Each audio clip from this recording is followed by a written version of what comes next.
Hi guys, good morning. Good morning. Oh my gosh, I am so happy to be back. You have no idea what I've been dealing with.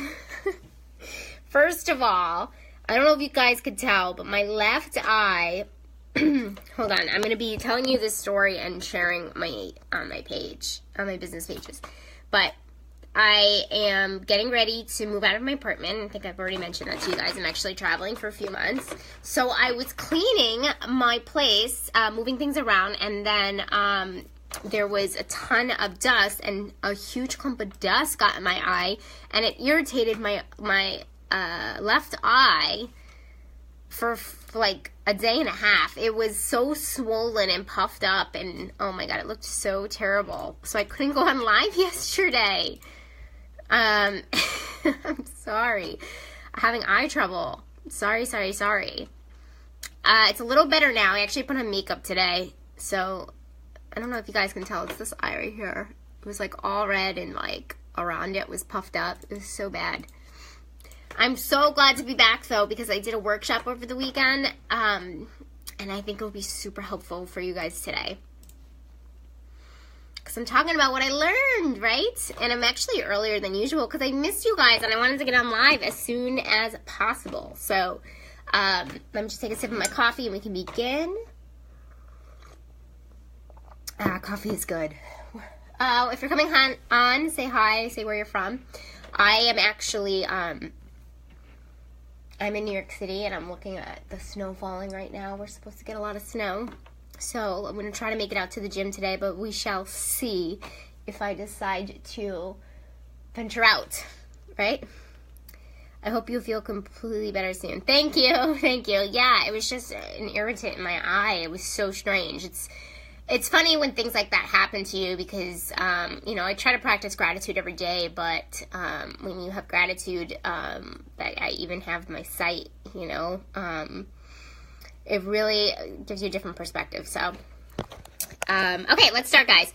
All right, today we are talking about empaths, my favorite topic. I always get contacted for this. Wait, by the way, guys, what about the lighting? Not so good today? Let me see, hold on. Oh, what? Sort of, kind of. This is a little bit better. Okay, cool.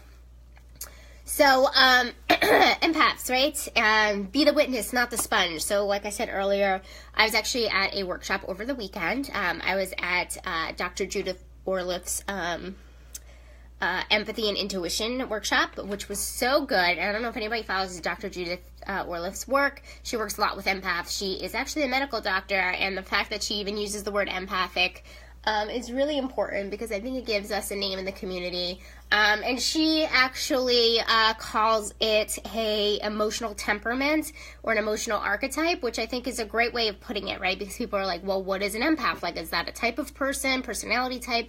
I struggled with that myself. Is it a trait?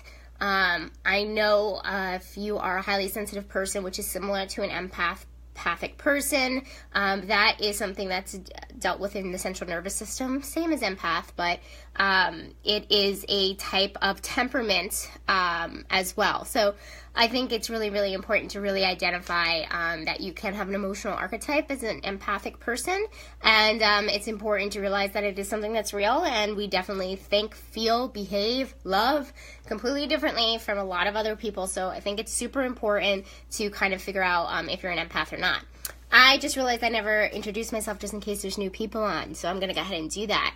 Guys, my name is Justine Luzzi. I am a intuitive and spirituality coach. I help people do a few things. I help people heal themselves. I help people get spiritually connected, and I help people connect with their intuition, empower it, live a more aligned life. And obviously, I'm very, very into the empath thing. I'm an empathic supporter. I am an empath as well.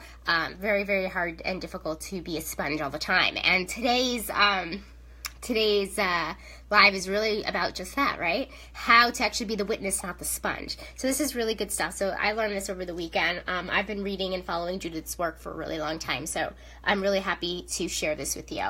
So the exercise that we did over the weekend at the workshop was she called people up and they told their traumatic stories one after the other. And the exercise was to learn how to empathize with that person's situation without actually getting into their stuff, right? Instead of actually taking on their stuff. And that's kind of the issue, right? When I say empaths are like sponges, that's exactly what's the difference between an empath and a highly sensitive person.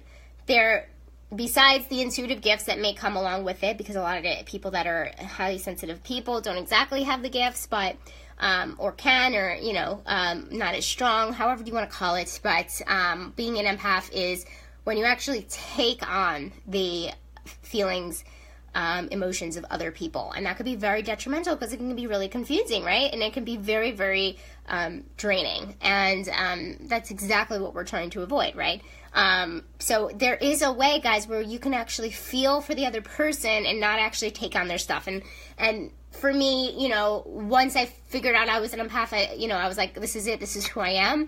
But I go back again, guys, to, you know, we have more control than we think, right? We actually have a way, and I'm about to tell you a few ways actually, how we can actually control who we are, and control how we actually, you know, I always talk about feelings, and you always have a feeling for a reason. You can't technically control a feeling. It comes up, witness it, feel it. That's all it wants to do, right? That's why we have emotions, right? It comes up, it wants to be felt, it wants to be heard, it wants to be acknowledged.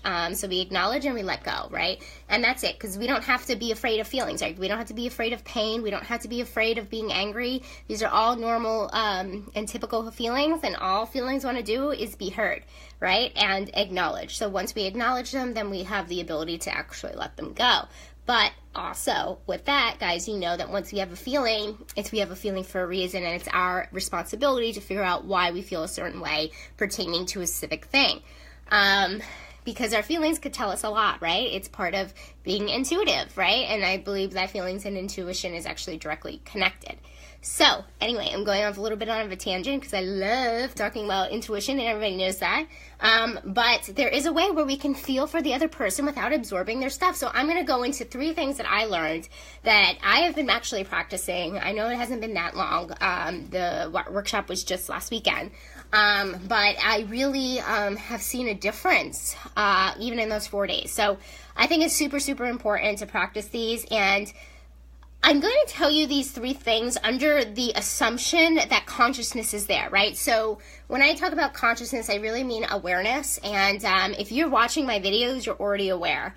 And so you're going to get these. But I'm just prefacing it by saying that this is under the understanding that consciousness is alive and well in your life. So the first thing that I want to talk about is the consciousness of that we actually can't take away the pain from other people. Okay, let's say that one more time. We actually can't reach into them and pull out the pain of another person. And I think when it comes to being empathetic with somebody else's pain, you know, we want it to disappear as soon as possible. But guess what, guys? We actually don't have control over that. We only have control over ourselves.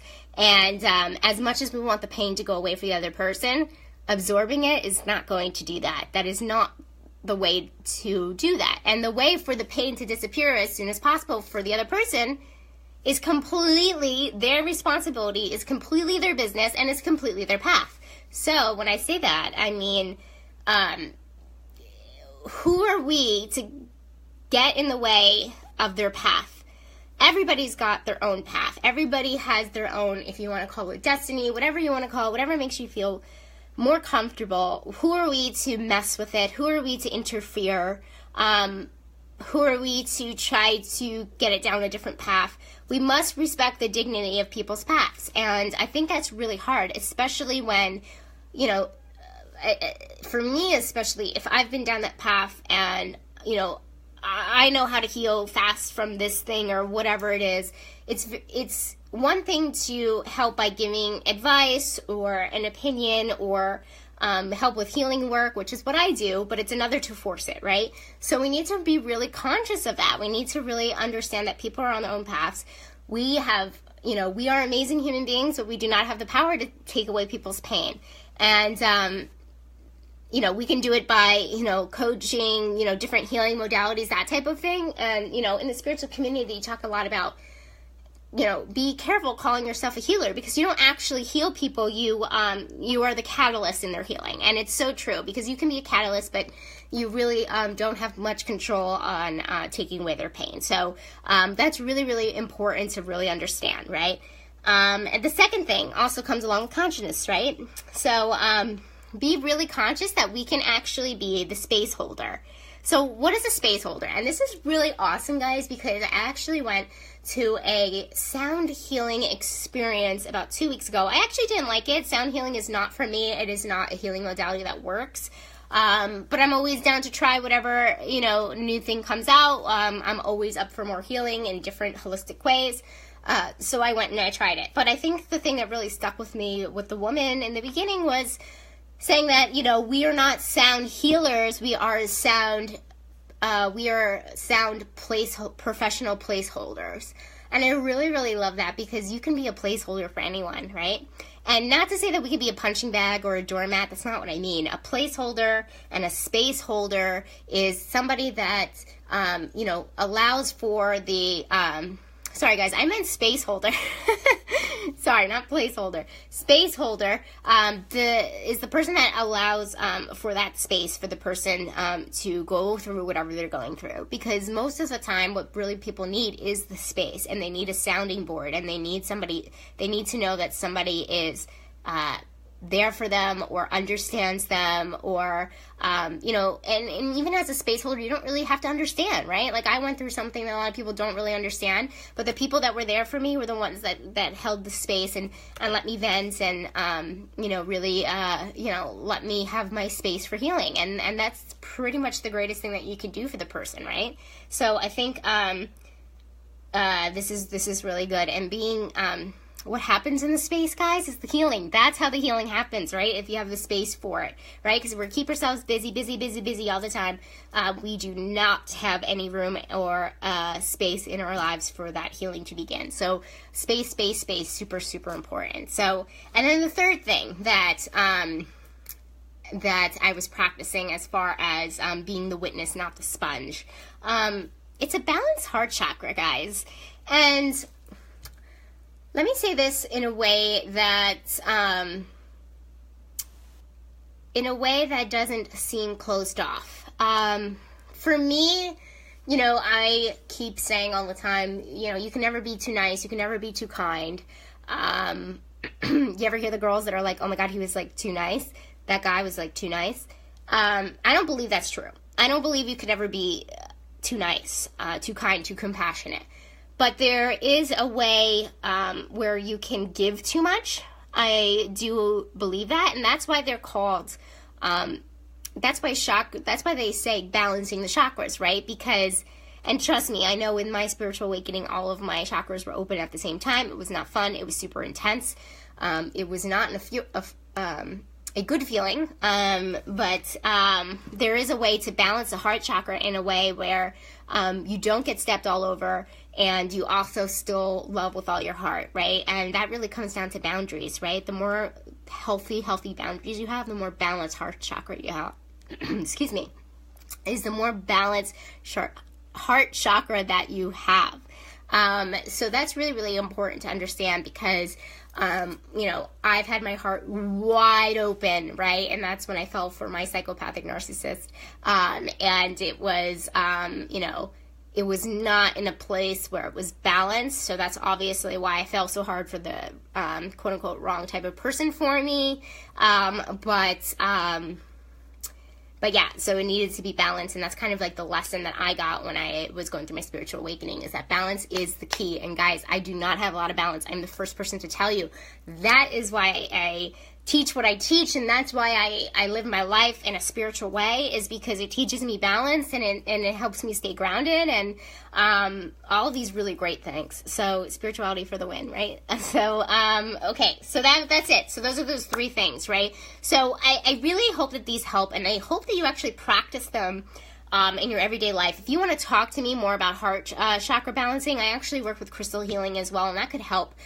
Rose quartz is a really, really great one. And also the heart chakra is, a lot of people think it's like pink is associated with it, but actually it's the green. It's actually green. So if you wear like a lot of green, I know, right after St. Patrick's Day, right? But if you wear like a lot of green, it could really, really help with that heart chakra as well. So there's different ways. So if you want to learn more about it, just let me know.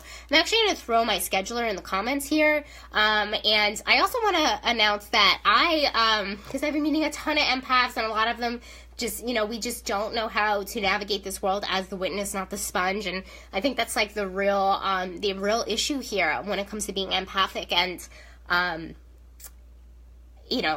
we're, besides being overly sensitive, but, I run a meetup group here in New York City. I'm going to drop the link to the meetup in the comments as well. So if you are around, our next meetup is March 29th.